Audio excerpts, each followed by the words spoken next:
Who among us doesn't Please need to remind seek us. forgiveness? Go ahead. Which, as we know, is the Ram's horn.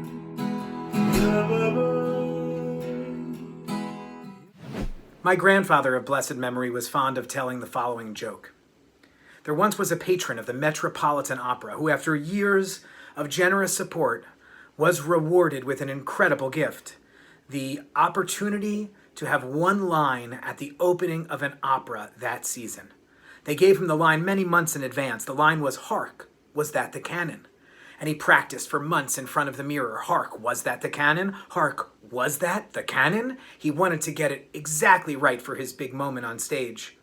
Finally, the night of the show came. The audience is packed. The overture is complete. The curtain rises. The page shoves him onto the stage for his big moment. A spotlight shines on him in the middle of the stage, and a giant boom goes off behind him when he says, "What the heck was that?"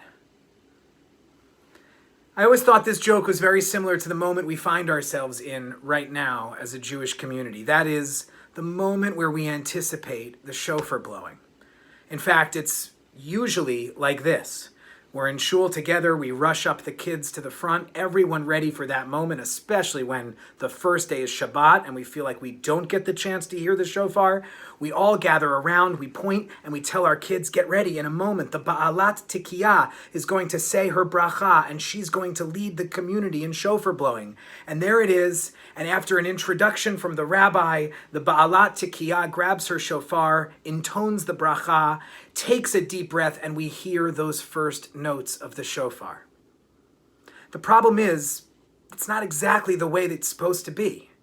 The shofar is not meant to be a rehearsed line in a play, something we say in the mirror over and over again. In fact, it's meant to be a clarion call, an alarm clock, a call to spiritual revolution in our lives. It is meant to surprise us. It is meant to elicit a what the heck reaction and not a hark, was that the canon reaction.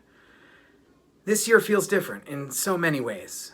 We've just spent 6 months, many of us, in quarantine, separate from one another. And for most of us, we won't have the opportunity to be gathered together in person, anticipating the moment of the shofar sounding this year. But maybe that's okay. Maybe it's supposed to wake us up. Maybe it's supposed to let us know that after 6 months of this, maybe we shouldn't go back to everything being exactly the same as it was. Maybe we've been suffering through some spiritual narcolepsy, falling asleep throughout our lives. Maybe the time is now to truly awaken and to recognize that for all of us, 5781 is the most important year of our lives. And let's make sure we get the most of it. Shana Tova u'Mitzuka.